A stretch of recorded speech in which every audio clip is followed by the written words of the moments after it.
வீட்லேயே ரொம்ப ஈஸியாக பரோட்டா செஞ்சிடலாம். பாருங்கள், கடையில் கிடைக்கிற மாதிரியே லேயர் லேயராக வந்திருக்குது. பெரிய ஒர்க்கெல்லாம் இல்லைங்க, சின்ன ஒர்க்கு தான். இது கூட சிக்கன் கிரேவியும் செஞ்சுருக்கேன். வாங்க எப்படி செய்கிறதுன்னு பார்க்கலாம். Welcome to my channel smart cooking with Ramya. இதுக்கு 1/2 கிலோ அளவு மைதா மாவு எடுத்திருக்கேன். இதில் 3 ஸ்பூன் அளவு எண்ணெய், 1 ஸ்பூன் வெண்ணெய், தேவையான அளவு உப்பு, ஒரு சின்ன ஸ்பூனில் 1 ஸ்பூன் அளவு சர்க்கரை சேர்த்துட்டு நல்லா கலந்து விட்டுக்குங்க. இந்த உப்பு எல்லாம் எல்லா இடத்துலையும் படுற மாதிரி நல்லா கலந்து விட்டுக்குங்க. வெண்ணெய் எல்லாம் சேர்க்கும்போது நமக்கு பரோட்டா நல்லா சாஃப்டாக கிடைக்குங்க. இந்த மாதிரி நல்லா கலந்து விட்டுக்குங்க. அடுத்து இதில் ஒரு முக்கியமான பொருள் சேர்க்க போகிறோம். காய்ச்சி ஆற வச்ச பால்.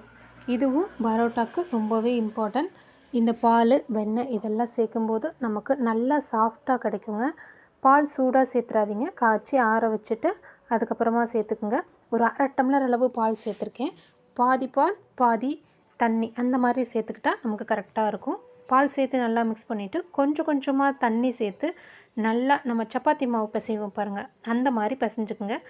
அதை விட கொஞ்சம் லூஸாக இருந்தாலும் சரியாக இருக்கும்.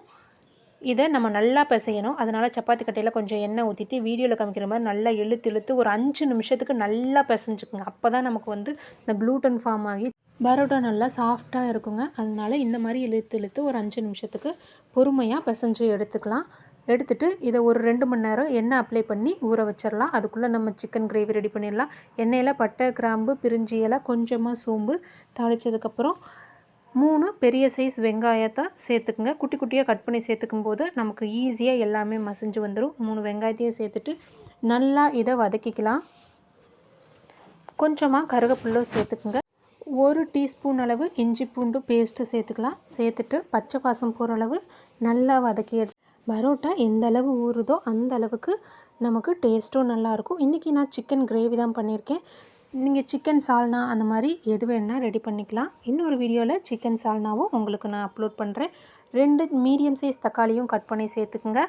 அதை நல்லா வதக்கிட்டு ஒரு 1/4 கிலோ அளவு சிக்கன் எடுத்திருக்கேன். அதையும் நல்லா கழுவிட்டு இதில் சேர்த்துக்கலாம். அடுப்பை நல்லா மீடியம் ஃப்ளேமில் வச்சு சிக்கனோட தன்மை மாறுற அளவு ஒரு 2 நிமிஷத்துக்கு நல்லா மிக்ஸ் பண்ணிக்கோங்க. சிக்கனோட தன்மை மாறினதுக்கப்புறமா மசாலா பொருட்களை சேர்க்கலாம். அடுப்பை சிம்மில் வச்சுட்டு மசாலா பொருட்கள் சேர்த்துக்குங்க. 2 டீஸ்பூன் அளவு மல்லித்தூள், 1 டீஸ்பூன் மிளகாய்த்தூள், 1 டீஸ்பூன் கறி மசாலா தூள், 3/4 ஸ்பூன் ஜீரகத்தூள், 1/2 ஸ்பூன் அளவு மஞ்சள் தூள். இது எல்லாத்தையும் சேர்த்துட்டு நல்லா சிம்மில் வச்சு ஒரு 3 நிமிஷத்துக்கு நல்லா மிக்ஸ் பண்ணிக்கோங்க. இதுக்கு தேவையான அளவு உப்பு சேர்த்துக்குங்க. இது தாங்க முக்கியமான டிப்பு. நம்ம நல்லா சிம்மில் மிக்ஸ் பண்ணும்போது தான் நமக்கு வந்து அந்த இதெல்லாம் மசாலா பொருட்கள் பச்சை வாசம்லாம் போய் நமக்கு டேஸ்ட்டும் நல்லாயிருக்கும். இது எல்லாத்தையும் நல்லா கலந்து விட்டுக்கலாம். மீடியமான காரமாக இருக்கணும்னு சொல்லி ஒரு பச்சை மிளகாய் தான் சேர்த்துருக்கேன். நீங்கள் நல்லா காரமாக வேணும் பெரியவங்க சாப்பிட்றது அப்படின்னா தாராளமாக 2லேருந்து 3 பச்சை மிளகாயும் நம்ம சேர்த்துக்கலாம். இது ரொம்ப ஈஸியாக வீட்டில் செஞ்சிடலாம். ரொம்பவே நல்லாயிருக்கும். இந்த சிக்கன் கிரேவியை வந்து நம்ம இட்லி, தோசை, சப்பாத்தி, சாதம் எதுக்கு வேணாலும் யூஸ் பண்ணிக்கலாம். டேஸ்ட்டு சூப்பராக இருக்கும். தேவையான அளவு தண்ணி ஊற்றிக்கிங்க. ஒரு 2 டம்ளர் அளவு தண்ணி ஊற்றிருக்கேன். சேர்த்துட்டு ஒரு 15 நிமிஷம் நல்லா மீடியம் ஃப்ளேமில் வச்சு வேக வச்சுக்கலாம். கறி நல்லா சாஃப்டாக வேகட்டும். 15 நிமிஷத்துக்கு அப்புறமா பாருங்கள், எண்ணெய் எல்லாம் நல்லா பிரிஞ்சு வந்து நமக்கு சிக்கன் குழம்பு வந்து ரொம்ப சூப்பராக ரெடியாக இருக்குது. கொஞ்சம் தண்ணியாட்ட செஞ்சுருக்கேன். அப்போ தான் நமக்கு கொஞ்சம் தாராளமாக ஊற்றி சாப்பிட்றதுக்கு நமக்கு சரியாக இருக்கும். ரொம்ப திக்காக இருந்துச்சு அப்படின்னா ஊற்றி சாப்பிட்றதுக்கு பத்தாது. அதனால் இந்த மாதிரி கன்சிஸ்டன்சியில் நீங்கள் ரெடி பண்ணி வச்சுக்கோங்க. மல்லித்தலை தூவி இறக்கிடலாம். இப்போ நமக்கு சிக்கன் குழம்பு ரெடி ஆயிடுச்சு. அடுத்து பரோட்டாவை வந்து ஒரு 2 மணி நேரம் இந்த மாவை நம்ம ஊற வச்சுருக்கோம். கண்டிப்பாக ஊற வச்சு செய்யும்போது தான் நல்லாயிருக்கும். பாருங்கள் மாவை எந்தளவு சாஃப்டாக வந்திருக்குன்னு. கொஞ்சமாக மாவை எடுத்துகிட்டு ஒரு பபுள் மாதிரி இந்த மாதிரி வீடியோவில் காமிக்கிற மாதிரி செஞ்சு கிள்ளி எடுக்கும்போது எந்த விதமான கிராக்கும் இல்லாமல் நமக்கு மாவு நல்லா ரவுண்டாக கிடைக்கும். ஒரு சப்பாத்தி கல்லில் வச்சுட்டு ஒரு ஸ்பூன் எண்ணெய் ஊற்றிட்டு உள்ளங்கை அல்லது நம்ம விரல்களில் வச்சு நல்லா ஸ்ப்ரெட் பண்ணி விடுங்க. இது நல்லா பெரிய மாவாக வர அளவு திரட்டி எடுத்துக்கலாம். கையிலேயே செஞ்சாலே போதும், இல்லை நம்ம சப்பாத்தி கட்டை வச்சு செய்கிறதுனாலும் செய்யலாம். இடையில ஓட்டைகள் இருந்தாலும் நமக்கு ஒன்றும் பிரச்சனை இல்லைங்க. இதெல்லாம் நல்லா தேய்ச்சி விட்டுட்டு கத்தி வச்சு கோடு கோடாக போட்டுக்கலாம்.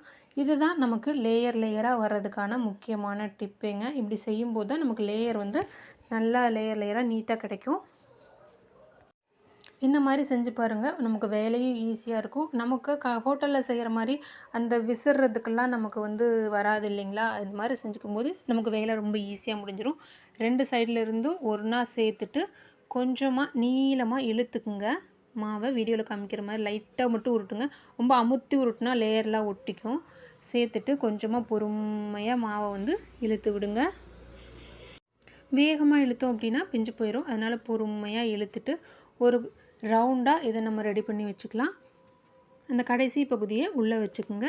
இதே மாதிரி எல்லா மாவையும் கோடு கோடாக போட்டு ரவுண்டாக உருட்டி எடுத்துக்கலாங்க.